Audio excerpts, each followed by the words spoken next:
خدا کی قسم ابو سفیان کی جگہ اگر میں ہوتا تو ان دونوں آدمیوں کو آزاد کر دیتا۔ یہ ہمارا خون ہے اور یہ ہمارے مہمان ہیں، ہم ان سے میدان جنگ میں لڑیں گے۔ یہ خالد تھا۔ یہ ٹھیک کہتا ہے۔ ہجوم میں سے کئی آوازیں سنائی دیں۔ دشمن کو باندھ کر مارنا عرب کی روایت کے خلاف ہے۔ تماشائیوں کے ہجوم میں سے بے شمار آوازیں ایسی سنائی دے رہی تھیں جو کہتی تھیں کہ ہم تماشا دیکھیں گے، ہم دشمن کو اس طرح ماریں گے کہ وہ مر مر کے جیے۔ تھوڑی دیر بعد تماشائیوں کا ہجوم دو حصوں میں بٹ گیا کہ ایک گروہ خبیب رضی اللہ عنہ کے قتل کے خلاف تھا، اسے وہ عرب کی روایتی بہادری کے منافی سمجھتا تھا، اور دوسرا گروہ خبیب رضی اللہ عنہ کو تڑپا تڑپا کے مارنے کے نعرے لگا رہا تھا۔ خالد نے جب اہل مکہ کو اور دور دور سے آئے ہوئے تماشائیوں کو اس طرح ایک دوسرے کے خلاف نعرے لگاتے دیکھا تو وہ دوڑتا ہوا ابو سفیان تک گیا۔ دیکھ لیا ابو سفیان؟ خالد نے کہا۔ دیکھ لیں، یہاں میرے کتنے حامی ہیں، ایک کو مار دیا ہے، دوسرے کو چھوڑ دیں، ورنہ اہل قریش آپس میں ٹکرا جائیں گے۔ ہند نے خالد کو ابو سفیان کے پاس کھڑے دیکھا تو وہ سمجھ گئی کہ خالد بھی خبیب رضی اللہ عنہ کی رہائی کا حامی ہے۔ ہند نے گھوڑے کو ایڑ لگائی اور ان دونوں کے پاس جا پہنچی۔ خالد، ہند نے سخت بپھری ہوئی آواز میں کہا، میں جانتی ہوں تم کیا چاہتے ہو۔ کیا تم ابو سفیان کو اپنا سردار نہیں مانتے؟ اگر نہیں تو یہاں سے چلے جاؤ، میں نے جو سوچا ہے وہ ہو کر رہے گا۔ خالد، ابو سفیان نے کہا، اگر تم سمجھتے ہو کہ میرا حکم اور میرے ارادے صحیح نہیں تو بھی مجھے ان پر عمل کرنے دو۔ اگر میں نے اپنا حکم واپس لے لیا تو یہ میری کمزوری ہوگی، پھر لوگ میرے ہر حکم پر یہ توقع رکھیں گے کہ میں اپنا حکم واپس لے لوں۔ خالد کو آج مدینہ کے راستے میں یاد آ رہا تھا اور اسے افسوس ہو رہا تھا کہ اس نے ابو سفیان کا حکم مان لیا تھا۔ خالد کی خوبیوں میں سب سے بڑی خوبی نظم و نسق اور اپنے سردار کی اطاعت تھی۔ اس نے اپنے سینے پر پتھر رکھ کر صرف اس لیے ابو سفیان کا حکم مان لیا تھا کہ اہل قریش میں حکم مدولی کی روایت قائم نہ ہو۔ اے اہل مکہ، ابو سفیان نے دو گروہوں میں بٹے ہوئے تماشائیوں سے بلند آواز میں کہا، اگر آج یہاں دو مسلمانوں کے قتل پر ہم یوں بٹ گئے ہیں تو ہم میدان جنگ میں بھی کسی نہ کسی مسئلے پر بٹ جائیں گے اور فتح تمہارے دشمن کی ہوگی۔ اگر اپنے سردار کی اطاعت سے یوں انحراف کرو گے تو تمہارا انجام بہت برا ہوگا۔ ہجوم کا شور و غل کم ہو گیا، لیکن خالد نے دیکھا کہ اہل مکہ کے کئی ایک سردار چہروں پر نفرت کے آثار لیے واپس گھروں کو جا رہے تھے۔ انہیں دیکھ کر بہت سے لوگ بھی جو تماشا دیکھنے آئے تھے واپس چلے گئے۔ خالد وہاں نہیں رکنا چاہتا تھا، لیکن وہ خطرہ محسوس کر رہا تھا کہ دونوں گروہ آپس میں ٹکرا جائیں گے۔ اس کے اپنے قبیلے کے زیادہ تر لوگ تماشائیوں میں موجود تھے، وہ کم از کم اپنے قبیلے کو اپنے قابو میں رکھ سکتا تھا۔ ہند نے تماشے کا پورا انتظام کر رکھا تھا۔ اس کے اشارے پر 40 کمسن لڑکے جن کے ہاتھوں میں برچھیاں تھیں دوڑتے اور چیختے چلاتے ہوئے تماشائیوں میں سے نکلے اور خبیب رضی اللہ عنہ کے ارد گرد ناچنے اور چیخنے چلانے لگے۔ دو چار لڑکے برچھیاں تانے ہوئے خبیب رضی اللہ عنہ تک جاتے اور دوڑ کر خبیب رضی اللہ عنہ پر وار کرتے تھے، لیکن خبیب رضی اللہ عنہ کو نقصان پہنچائے بغیر ہاتھ روک لیتے۔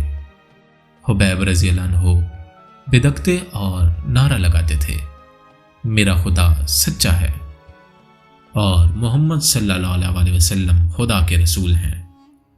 چند اور لڑکے اس طرح برچیاں تان کر ان پر ہلا بولتے جیسے خبیب رضی اللہ عنہ کے جسم کو چھلنی کر دیں گے، لیکن وار کر کے وار روک لیتے۔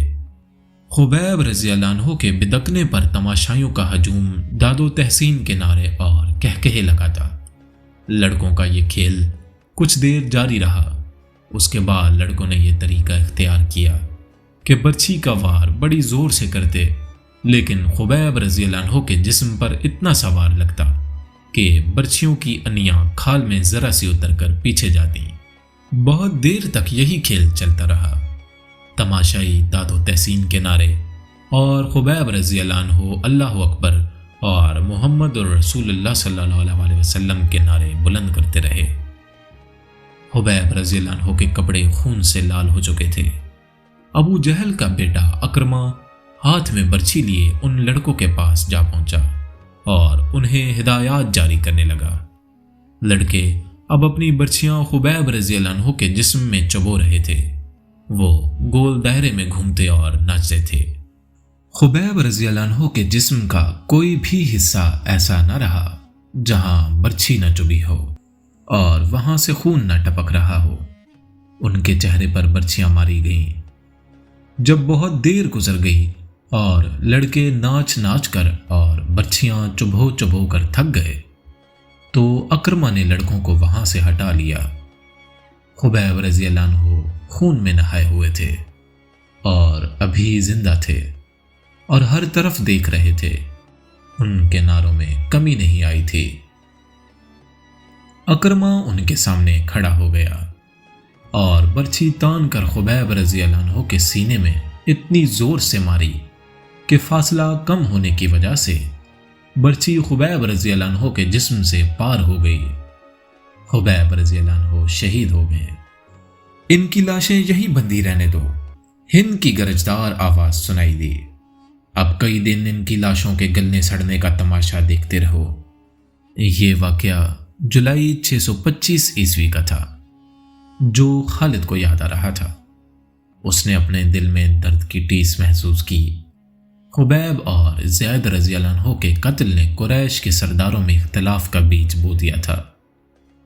جس طرح ان دو مسلمانوں نے آخری وقت نماز پڑھی اور اسلام سے نکل آنے پر موت کو ترجیح دی، اس نے قریش کے کئی سرداروں پر گہرا اثر چھوڑا تھا۔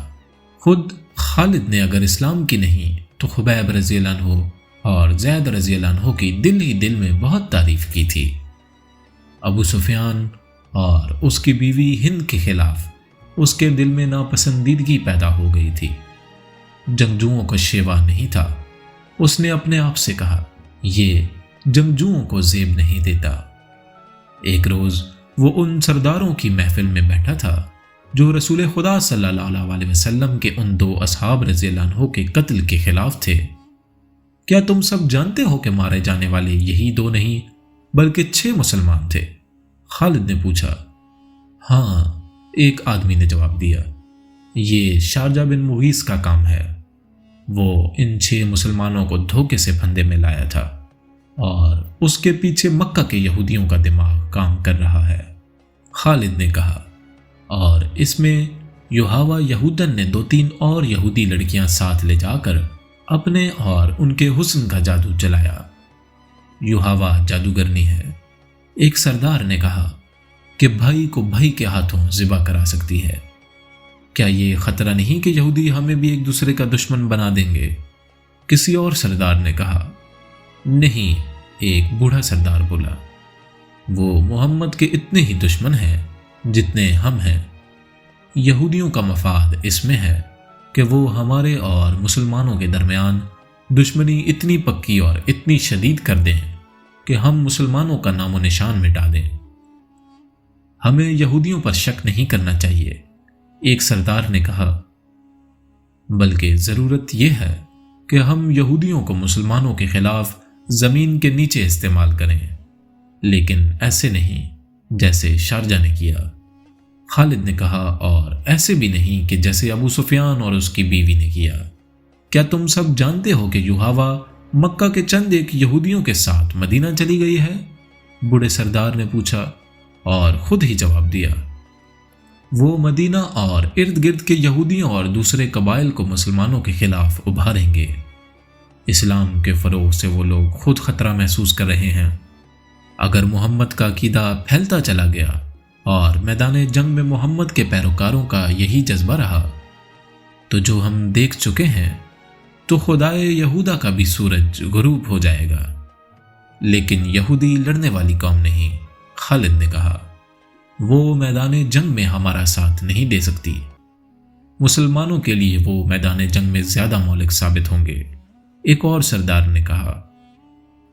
وہ اپنی یوہاوا جیسی دلکش لڑکیوں کے ذریعے مسلمان سرداروں اور سالاروں کو میدان جنگ میں اترنے کے قابل نہیں چھوڑیں گے۔